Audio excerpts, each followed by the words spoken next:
نحمده ونصلي على رسوله الكريم. أما بعد، قال النبي صلى الله عليه وسلم: إن العلماء ورثة الأنبياء، وإن الأنبياء لم يورثوا دينارا ولا درهما، وإنما ورثوا العلم، فمن أخذه أخذ بحظ وافر.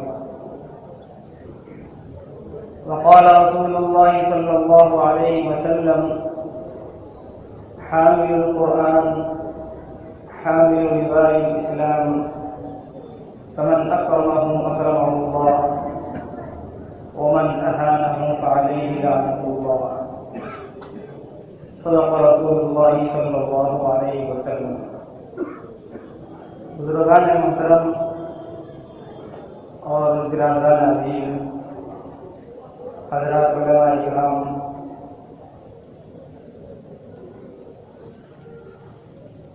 سیدنا حضرت ابوبکر صدیق رضی اللہ عنہ کو ہم اور آپ اور پوری امت ابو بکر سے جانتے ہیں رضی اللہ عنہ، جبکہ آپ کا نام ابو بکر نہیں ہے. نام کیا ہے؟ عبداللہ نام. کیا نام ہے؟ ایک دفعہ اور کہنے تک یاد ہو جائے. نام کیا ہے؟ عبداللہ. جانتے کس لقب سے ہیں؟ ابو بکر کے نام سے. کیوں؟ ابو بکر کے معنی ہے ہر اچھے کام میں پہل کرنا. کیا معنی ہے؟ ہر اچھے کام میں، اچھے میں نہیں، ہر اچھے میں.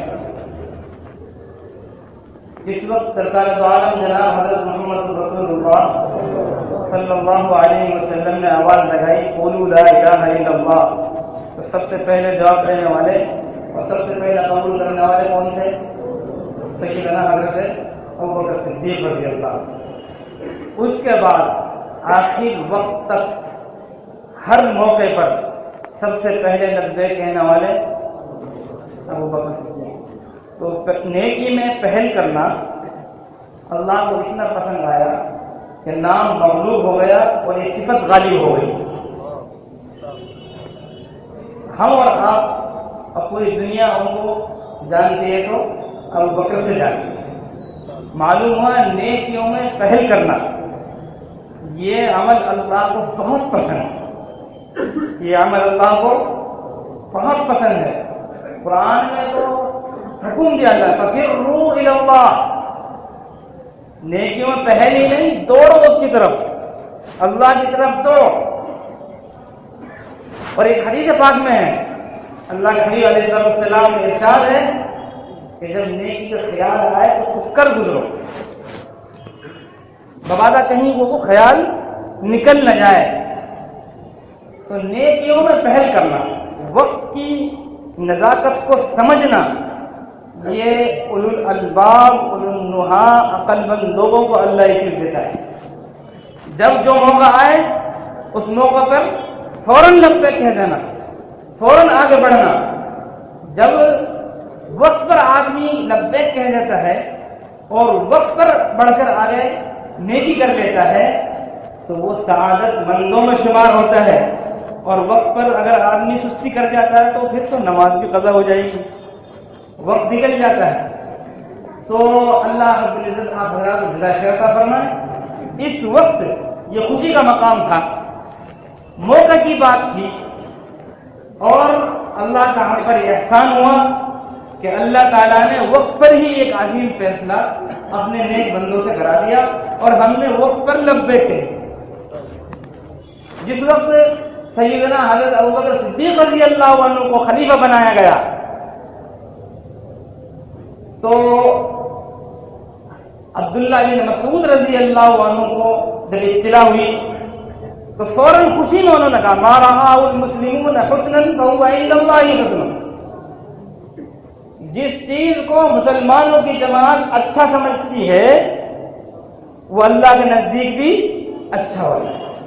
اجماع، پوری امت مل کر، ایک جگہ کے لوگ مل کر اتفاق کے ساتھ، اور وہ بھی اہل علم، عوام نہیں، اولو النہا اولو الالباب عقل مند لوگ ابھی قاری صاحب تلاوت فرما رہے تھے تو اس میں وہ سب کچھ آ گیا جو کچھ بھی کہنے کی بات، اس کا آخر میں بھی یہی تھا، وَلْيَتَذَكَّرَ أُولُو الْأَلْبَابِ، عقل مندوں کو نصیحت حاصل کر لینی چاہیے۔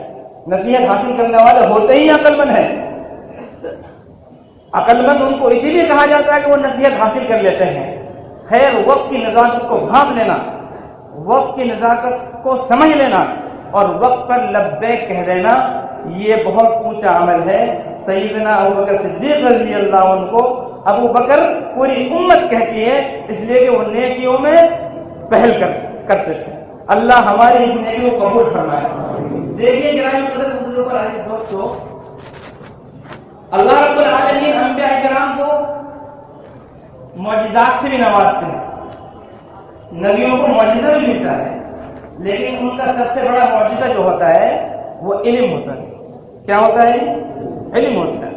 سرکار دو عالم جناب حضرت محمد رسول اللہ صلی اللہ علیہ وسلم کا معجزہ قیامت تک باقی رہے گا، علم کا۔ کون سا؟ قرآن۔ قرآن علم کا ذریعہ ہے، اور ہر نبی جو دعوت و تبلیغ کرتا ہے اس کی بنیاد علم ہوتا ہے۔ بلغ ما انزل الیک من ربک، جو اللہ کی طرف سے علم نازل ہوگا نبی اسی کی تبلیغ کرے گا، اسی کو آگے پہنچائے گا۔ بات وراثت پر کہنا چاہ رہا ہوں، اہل دنیا کی اور امتوں کی وراثت مال ہوتا ہے اور نبیوں کی وراثت علم ہے۔ نبیوں کی وراثت، اور یہ ایسی وراثت ہے کہ نبیوں کو بھی اس کی فکر ہوتی تھی کہیں ضائع نہ ہو جائے۔ سورہ مریم شروع کیجیے، وہاں حضرت زکریا علیہ السلام کا ذکر ہے، اذ نادى ربه نداء خفيا، یہ اللہ سے دعا کر رہے ہیں۔ ہم بھی دعا کرتے ہیں نا، تو ہم بھی مانگتے ہیں، لیکن انہوں نے اللہ سے وارث مانگا۔ کیا مانگا؟ وارث مانگا، اور کہا کہ یہ سنی وَيَرِثُ مِنْ آلِ يَعْقُوبَ وَاجْعَلْهُ رَبِّ رَضِيًّا۔ حضرت زکریا علیہ السلام اللہ پر کیسا یقین تھا، کیسا بھروسہ تھا۔ عمر بہت زیادہ ہو گئی، بڑھاپے کو پہنچ گئے، بیوی بانجھ ہو گئی، اور پھر اللہ سے کیا مانگ رہے ہیں؟ بیٹا مانگ رہے ہیں۔ اور بیٹا کہاں کے لیے مانگ رہے؟ کما کے کھلائے گا اس لیے؟ بڑھاپے کی لاٹھی بنے گا اس لیے؟ نہیں، بلکہ بیٹا اس لیے مانگ رہے ہیں کہ علم کا وارث بن جائے۔ اور دعا میں لفظ بھی یہی کہ یرثنی ویرث من آل یعقوب، جو میری بھی وراثت سنبھالے اور آل یعقوب، حضرت یعقوب علیہ السلام جو علم اور ہدایت چھوڑ کر گئے اس کا وارث بنے۔ کبھی ایسا ہوتا ہے کہ سبھی اولاد وارث بن جاتی ہے علم کی، اور کبھی ایسا ہوتا ہے کہ روحانی اولاد وارث بنتی ہے۔ سیدنا جناب حضرت محمد رسول اللہ صلی اللہ علیہ وسلم کے وارث جانشین خلیفہ حقیقی اولاد نہیں بلکہ روحانی اولاد سیدنا حضرت ابوبکر صدیق رضی اللہ عنہ آپ کے وارث بنے۔ تو گرامی قدر بزرگوار دوستوں، یہ فکر کرنا کہ یہ علم باقی رہے، یہ فکر کرنا یہ ہدایت باقی رہے، یہ فکر کرنا کہ یہ وراثت باقی رہے، اس کی حفاظت ہوتی رہے، یہ نبیوں کی فکر ہے، نبیوں کی فکر ہے۔ اور اس کے لیے دعا کی انہوں نے کہ وراثت کی حفاظت کرنے والا اور اس وراثت کو آگے بھیجنے والا، آگے تک پھیلانے والا، اے اللہ تو مجھے عطا فرما دے۔ اللہ تبارک و تعالیٰ نے اپنے خزانے کھول لیے۔ عموماً جس وقت اولاد نہیں ملتی اللہ نے اس عمر میں اولاد دی، نام بھی رکھ کر دیا پہلے ہی، ایڈوانس نام، حضرت یحییٰ، انا نبشرک بغلام اسمہ یحییٰ۔ خیر، میں اپنی بات زیادہ لمبی نہیں کروں گا، تو عرض یہ کروں گا کہ ہمارے حضرت مفتی صاحب رحمۃ اللہ علیہ، انہوں نے دعائیں بھی یقیناً کی ہوں گی، اور دعا کے بعد آدمی محنت کرتا ہے، دعا بھی فرمائی، محنت کی، وراثت سنبھالنے والے کو تیار کیا، ایک لمبے عرصے تک اپنے پاس رکھ کر پڑھایا، تجربہ کرایا۔ اخیر کی عمر میں یہ جو چند سال گزرے ہیں، حضرت مفتی صاحب خود نہیں لکھ پاتے تھے تو مفتی محمد ذاکر صاحب نعمانی دعوت برکاتہم سے جوابات لکھوائے، مشق کرائی۔ ایک راستے پر ہم کو چلنا ہے، اس راستے پر چلنے کے لیے ہم اپنا قائد کس کو بنائیں گے؟ جس نے وہ راستہ دیکھا ہوا ہے۔ جس نے وہ راستے دیکھا ہوا ہے، جو اس راستے سے چلا ہوا ہے، گزرا ہوا ہے، جانتا ہے اس کو، تو ہم چاہیں گے اس کو قائد بنائیں گے۔ جی اگر وہ ڈرائیور بھی نہیں ہے تو ڈرائیور کے برابر بٹھائیں گے، راستوں کو آپ بتائیں گے، آپ آگے چلیے، آپ راستہ بتلائیے۔ تو اللہ رب العالمین جزائے خیر عطا فرمائے حضرت مفتی احمد صاحب رحمۃ اللہ علیہ کو کروڑ جنت نصیب فرمائے، باغبان مقبول فرمائے، درجات بلند فرمائے کہ ہم کو یتیم نہیں چھوڑا، ہم کو یتیم نہیں چھوڑا، بلکہ حضرت کے کام تو بہت سارے تھے، آپ مصنف بھی ہیں، آپ ماشاءاللہ بہت سے فن میں ماہر ہیں، لیکن دو فن ایسے ہیں کہ ایک تو آپ ماہر نباز حکیم اور ایک بہترین مفتی فقیر ہے۔ جی آپ نے نام سنا ہوگا حضرت مفتی کفایت اللہ صاحب رحمۃ اللہ علیہ کا، کتنے بڑے عظیم مفتی ہمارے ہندوستان کے گزرے، جن کے کتاب تاریخ اسلام بچے پڑھتے ہیں۔ حضرت مفتی کفایت اللہ صاحب کا زمانہ دیکھیے کتنے پیچھے کا ہے، اس وقت حضرت مفتی صاحب جوان تھے، اور حضرت مفتی کفایت اللہ صاحب رحمۃ اللہ علیہ بہت سے مسائل میں خط لکھ کر مشورہ طلب کرتے تھے حضرت مفتی احمد صاحب۔ ان کے رجسٹروں میں وہ خطوط آج ہی محفوظ ہیں۔ جناب حضرت مفتی ذاکر صاحب نے بتلایا کہ اس وقت کے مفتی اعظم ہند غیر منقسم ہندوستان کے، اور وہ مشورہ طلب کر رہے ہیں آپ کے مفتی شہر جناب حضرت مفتی احمد حسن صاحب رحمۃ اللہ علیہ سے خط لکھ کر مسئلے سمجھ رہے ہیں۔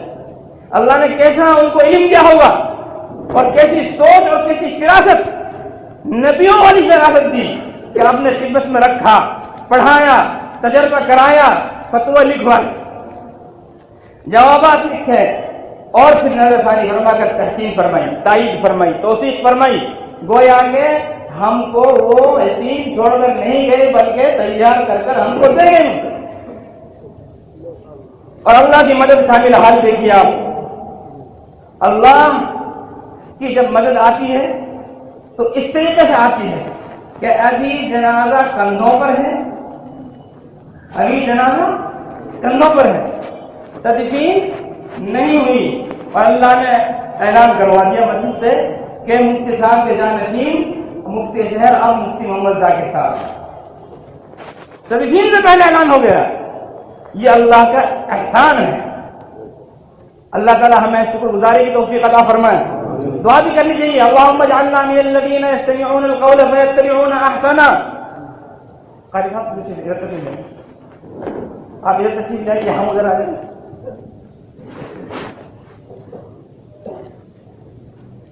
دعا ہے قرآن کریم میں، الذین یستمعون القول فیتبعون احسنہ، جو نیک بات سنتے ہیں اور فوراً مان لیتے ہیں۔ قرآن نے ان کو سند دی ہے، اولئک الذین ھداھم اللہ واولئک ھم اولو الالباب، الذین یستمعون القول فیتبعون احسنہ، جو نیکی کا حکم سنتے ہیں اور فوراً مان لیتے ہیں۔ اولئک الذین ھداھم اللہ، وہ لوگ ہیں جن کو اللہ نے ہدایت دی ہے، واولئک ھم اولو الالباب، وہی عقل مند لوگ ہیں۔ تو گرامی قدر بزرگوں عزیز دوستو، اللہ نے وقت پر فیصلہ کرا دیا، وقت پر ہمیں وارث مل گیا۔ انبیاء علیہ السلام کے وارثین کون ہیں؟ علماء اکرام ہیں۔ جی جب انبیاء علیہ السلام کے وارثین علماء اکرام ہیں تو علماء کا وارث بھی عالم ہوں گے، اور علم کا وارث عالم ہوں گے۔ اس لیے خود سرکار دو عالم جناب حضرت محمد رسول اللہ صلی اللہ علیہ وسلم فرما، ان العلماء ورثۃ الانبیاء، انبیاء علیہ السلام کے وارثین علماء ہیں۔ وانما ورثوا العلم، اور نبی وراثت میں علم چھوڑتے ہیں۔ کیا چھوڑتے ہیں؟ علم چھوڑتے ہیں، مال بھی چھوڑتے ہیں تھوڑا بہت، لیکن اس کے لیے کیا فرما دیا؟ ما ترکنا صدقہ، ہم اگر کچھ چھوڑ کر بھی جائیں مال، وہ سب صدقہ ہے امت کے لیے، اس میں وراثت جاری نہیں ہوگی۔ وراثت جاری ہوگی تو قائم ہوگی علم میں ہوگی۔ تو آپ اندازہ لگائیے کہ ہمارے حضرت مفتی احمد حسن صاحب رحمۃ اللہ علیہ کو اللہ نے کیسا علم دیا، کیسی فہم دی اور کیسی فراست دی کہ آپ نے اہل شہر کو یتیم نہیں چھوڑا، بلکہ محنت کر کر ایک شخصیت کو تیار کیا، راستہ دکھا دیا، فتویٰ لکھنا اور اس کا جواب لکھنا سکھا دیا، اور ساتھ ساتھ وہ پورا راستہ سے اس طرح گزارتے وہ ماہر ہو گئے. چنانچہ اخیر عمر میں لکھتے ہیں کہ راجی صاحب تھے اور دستخط حضرت مفتی صاحب رحمۃ اللہ علیہ ہوا کرتے تھے. مسئلہ آپ کسی سے پوچھ سکتے ہیں، ہر عالم مسئلہ بتا سکتا ہے، کسی سے آپ جواب لے سکتے ہیں، لیکن ایک متفق جو فیصلہ ہوتا ہے، ایک خاص جو جگہ ہوتی ہے، جو وہاں سارے شہر کی سارے علاقے کی ذمہ داری ہوتی ہے، اس جگہ کی بات الگ ہوتی ہے، وہاں ذمہ داری بڑی ہوتی ہے. لہذا اس موقع پر سب سے اہم بات میں یاد کرنا چاہوں گا کہ جب ہمارے ساتھ مفتی صاحب رحمۃ اللہ علیہ کا یہ احسان کا برتاؤ تھا کہ ہمیں یقین نہیں چھوڑا اور ہم کے لیے اپنا وارث بتا کر دکھا کر سنوار کر چلے گئے، تو ہم کو بھی نہیں بھولنا چاہیے. ہمیں چاہیے ہم 5 نمازوں میں ان کے لیے مغفرت کی دعا کریں. ہمیں چاہیے ان کے لیے اشارہ ثواب کا اہتمام کرتے رہیں، کر کے چھٹی نہیں. ہماری عادت کیا ہے؟ ایک دن پڑھ کر چھٹی. کوئی اتوار ہے پھر باقی جاری نہیں. ہمیں روزانہ پابندی کے ساتھ ان کے لیے کیا کرنی ہے بھائی؟ مغفرت کی دعا کرنی ہے. اور اشارہ ثواب کا اہتمام. کتنی دیر لگتی ہے سورہ اخلاص پڑھنے میں؟ کتنی دیر لگتی ہے سورہ فاتحہ پڑھنے میں؟ ہمارے لیے اتنا بڑا کام کر کے کہ اپنا وارث چھوڑ کر گئے ہیں اور ہمیں کچھ کرنا نہیں پڑا. ادھر جنازہ کندھوں پر ہے، ادھر اعلان ہو گیا کہ مفتی محمد ذاکر صاحب نعمانی دعوت برکاتہم ہیں. اور گرامی قدر دوستوں، صرف مفتی صاحب رحمۃ اللہ علیہ کی بات نہیں ہے. مفتی صاحب رحمۃ اللہ علیہ کے ساتھ ساتھ ہم نے شہر کے جو مدبر لوگ ہیں، مبصر لوگ ہیں اور دوربین لوگ ہیں، جو انجام کو دیکھنے والے ہوتے ہیں، اولو الالباب اولو النہا. آپ کے محل میں مثال موجود ہے، سمجھنے کی بات. عقل مند لوگ، اولو الالباب اولو النہا، دوربین، حساس مزاج رکھنے والے، انجام پر نگاہ رکھنے والے، ایسے لوگ ہر شہر میں ہوتے ہیں. ہمارے شہر میں بھی الحمدللہ ہے، اگر سے چاہے کم ہی کیوں نہ ہو، لیکن آپ کے محلے میں ہم نے دیکھا ہے زندگی میں برسوں سے ہم دیکھتے آ رہے ہیں کہ جس طرح حضرت مفتی صاحب رحمۃ اللہ علیہ کی نظر مفتی ذاکر صاحب دعوت برکاتہم پر تھی.